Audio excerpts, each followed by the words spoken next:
Jadi kang lipat, khơi sai, yam nung siye, ay subscriber yam me, kamindo yam loy pa yam nung si kang lipat, I love you. Sige. Kaya nung sige ziba. Quote begini, kaminsin kobi, salary, and umurok sempa. Masama tatlay me umurok yam patre. Ay umurok, di loy na magkili kita. Masama tinasabra kang diye. Munda na loy tiya ba? Yeah. Okay. Ooti sana ba yam na masay mapot lay na ooti yam toing thong zare. Ooti Asangba si ngaw ne haw da. Lagi. Hoy. Si na bora. Ina bora chaning da ay na ngari thakte kathau kitang ngauraga sougri kitang thaga pakora gi style gum banjani da. Adagi sina karo khabi.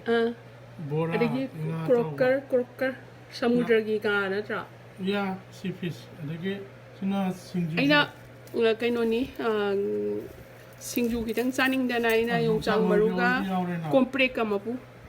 Sini ne ai koi haur ja koi cha chobina sweet and sour Chinese spicy chicken hai tare na ya thong badi cha hai ka phone man pa ngau ma ni stir fry ni thong hau ngau jan soi cha ai ayam cha thok okay yam hai mama pa lo wi mas ai cha yam hai adum mo me pa ya singju ni ma pu okay singju ba sorry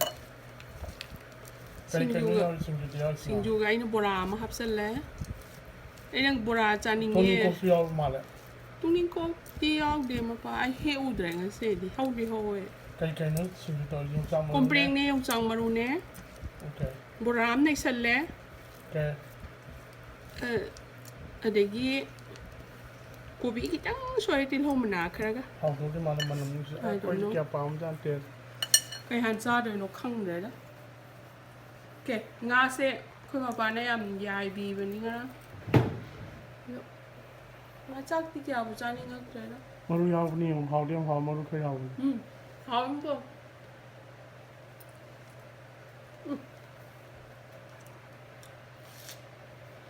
saugi ka bora ka pakora ka thong dun ha chaw ne singju han cha ga ra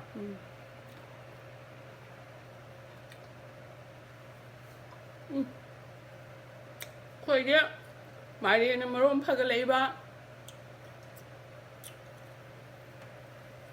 Yung pandoro ganda un director nam nuai te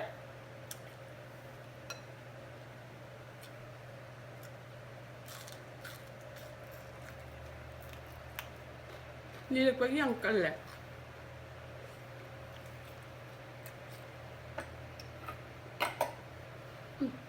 sao chuẩn bị chưa ngay là món rồi as ada di yang pa hau mai mo chu ka sai mà đâu marinate đâu ra cho nấm nè cái nó xinh nè marinate có đâu cũng ăn mất thầm nè celery si yang ma ni man ja không bạc yam hau bo nyau de bi mai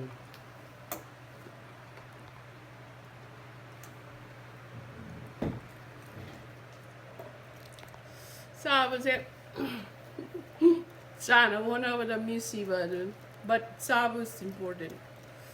Pasal na sabi yo, tapos ka na subiyo kang naipak, nung siya.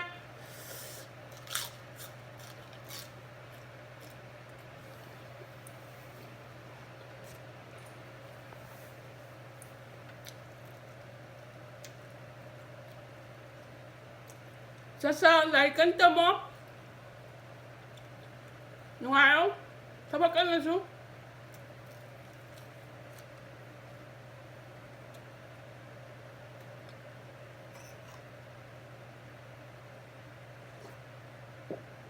Hảo sao chứ cái này là sân sân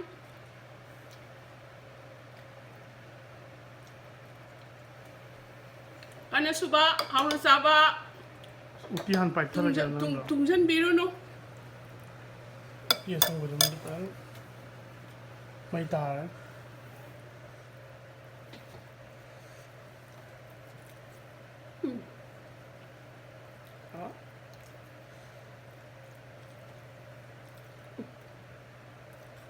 Ooti Asangba thong bade am thong jaram yan mai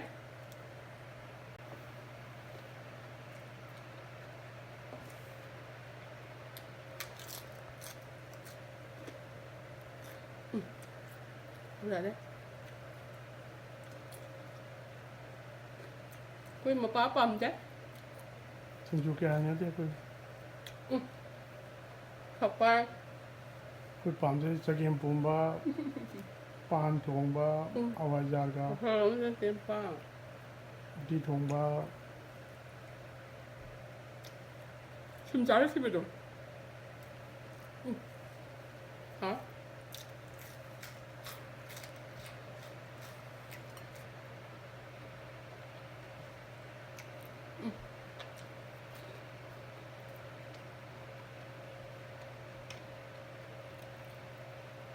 mahau le bne tunga do 그렇게 하.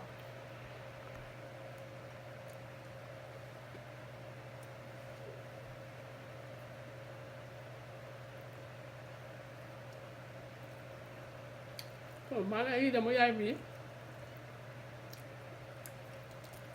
nang ni tho wang kham ni ko lo cha tho kam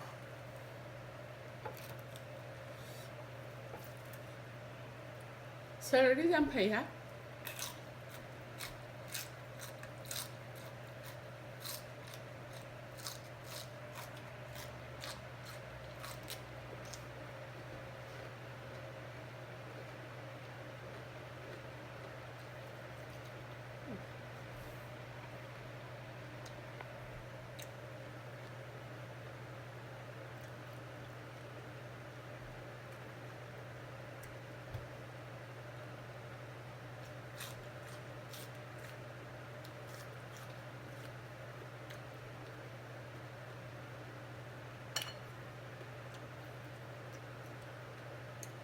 hả? Cái thử nhầm hả? spicy chicken do la Yêu tên là sushi xem á. Cái sushi gì cái apa? Pero bro. na hi mi chan de na Mà sushi xem nó sao thế?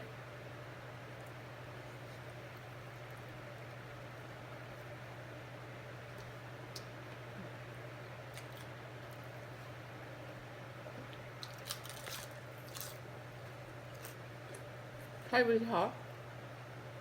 Mấy ông tôi đi một cục.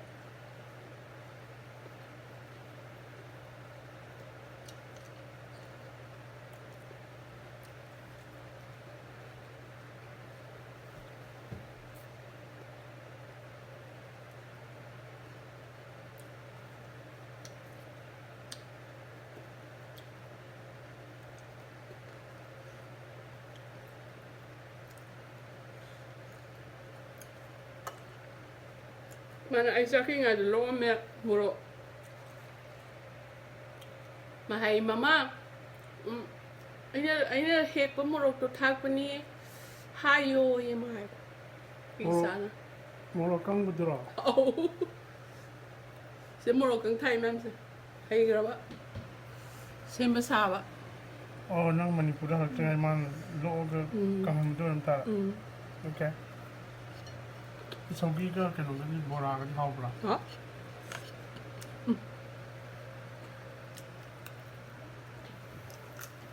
hàng ngàn sao biết không có cân sao biết không phải sao tôi hết biết không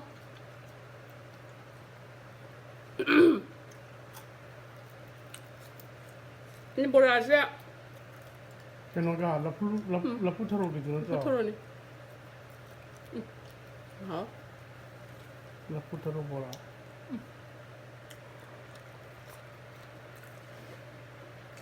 không sao đấy na sim de ani hum pai ga ni na cầm tuấn cho chuyện đến na la pu tharo pak nom si ya da ni sa nhá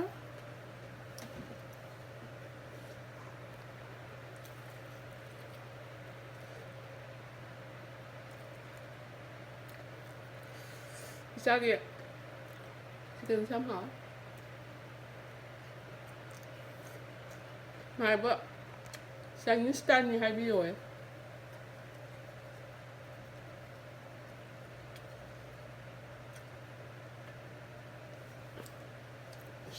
sweet and sour and spicy chicken hai ta re na caro kami kara chọc vừa vậy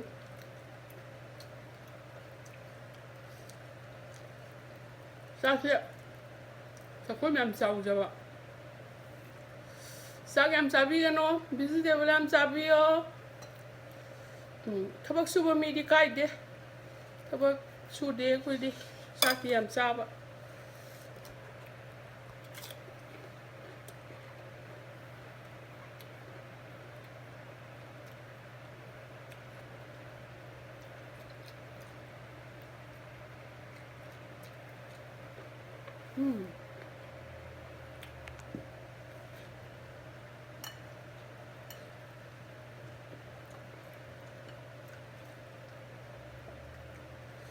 ꯑꯩꯅ carrot ꯈꯥꯕꯤꯁꯦ ꯇꯥꯎꯖꯕꯅꯤ ꯈꯔ ꯂꯤꯔꯕ ꯍꯥꯏꯐꯦꯠ ꯊꯥꯎꯗ ꯁꯥꯟꯕꯁꯨ ꯌꯥꯕꯅꯦ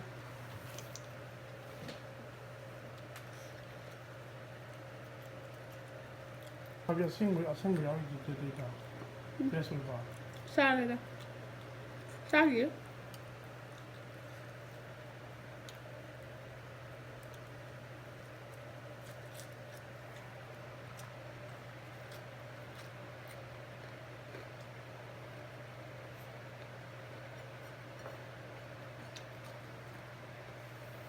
언제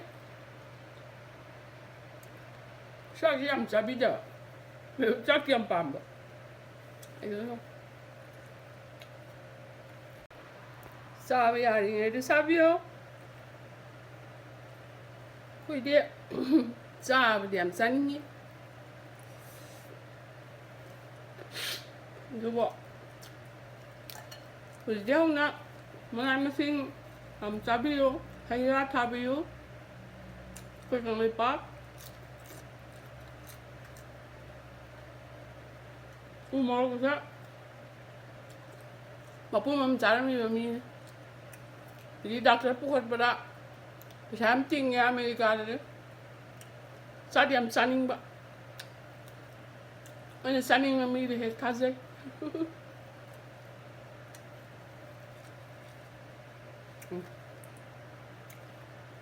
ꯃꯅꯝꯗꯤ ꯌꯥꯝ ꯀꯜꯂꯕꯅꯤ ꯃꯨꯟꯕꯗꯤ ꯈꯔ ꯋꯥꯠꯂꯦ ꯃꯤꯅꯥꯁꯤꯔ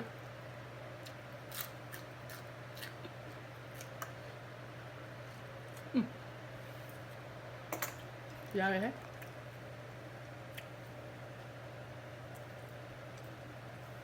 응.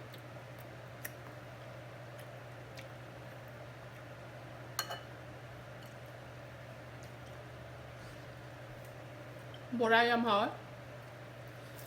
tôi cha phải bốn đi bora tàu rau bốn Yam 20 saza de. Yam saza ni.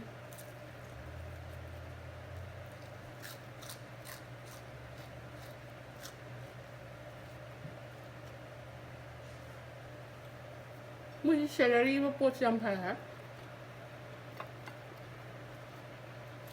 Hawai mà tuần ấy.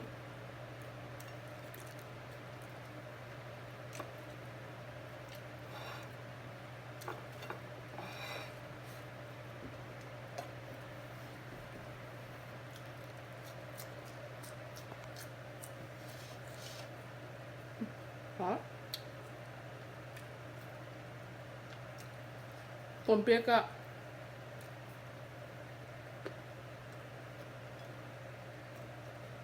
Mưa mùa thế đó, cái đấy pan giờ vậy.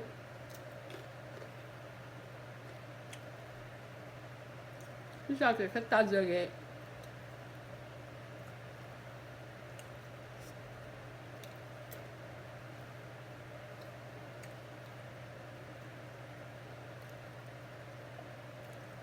Chỉ cần đi hôn thì điện làm phở ra. Thùng là đó sang bio. Mỗi sáng nó cái ra hai bên nó không dứt đấy. organic oil lấy bên phải organic chứ Organic là nó đây ngầm đây. organic ni hai organic real oil bro oil itu không còn chơi Cái cần lấy phải organic lấy tiền mà pa. cái yốn hồ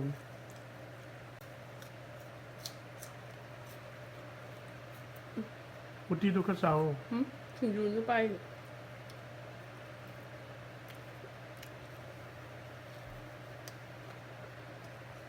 Thùng dùn khó rồi. Thì cho một.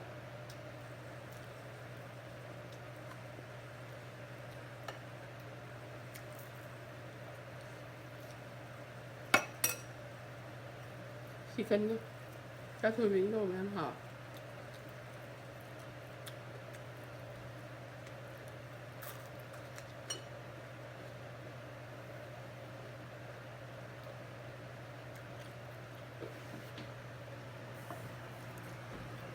Sweet and sour chicken.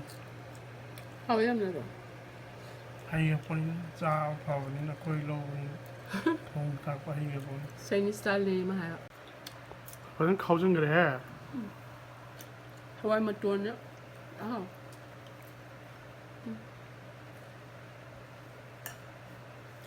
chắc em cứ lục thay rồi đem mình bảo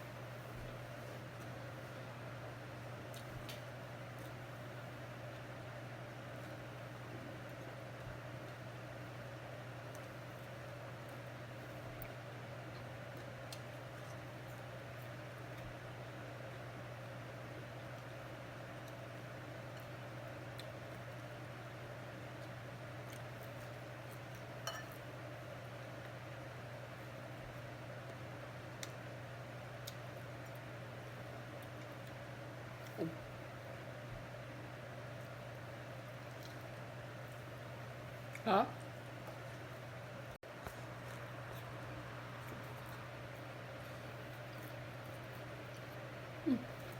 거기 미인 싸게 딜라스 싸게 먹고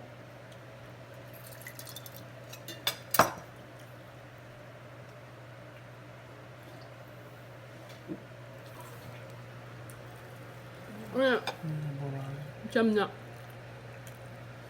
그 소그리 Quan cha 어상거 cha uti. Kam pa sang de chicken da. 짜린데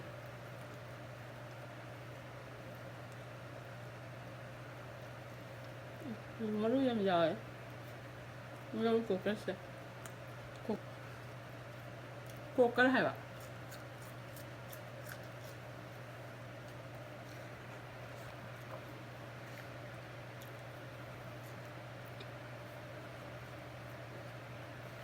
hả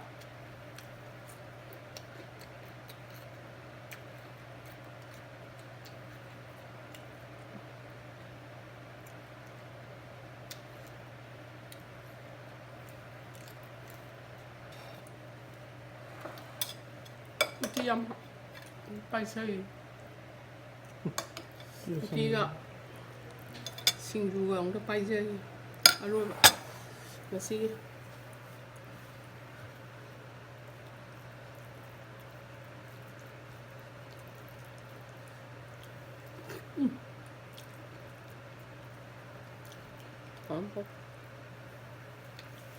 사이드에서 열배야 Koi uti long dao dao. Ooti도 좀 싸게 안 싸봐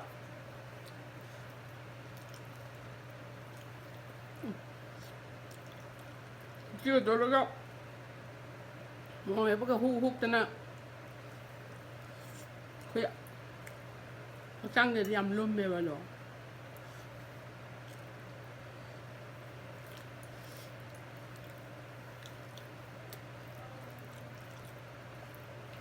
맛있다 Uti asangba hao.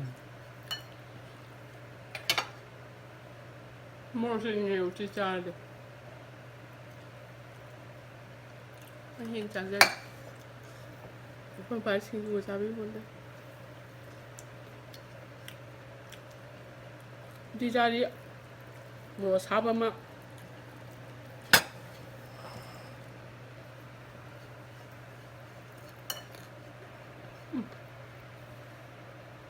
짠이네 뭐라고?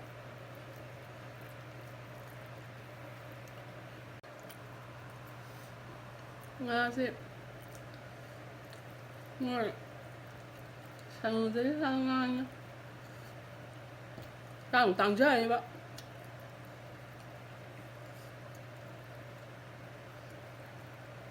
Salmon no bi pa pa jan. 꺼내줘. 뭐 어디래? No no ki tho tho ni. 야, 나 짜는 거냐?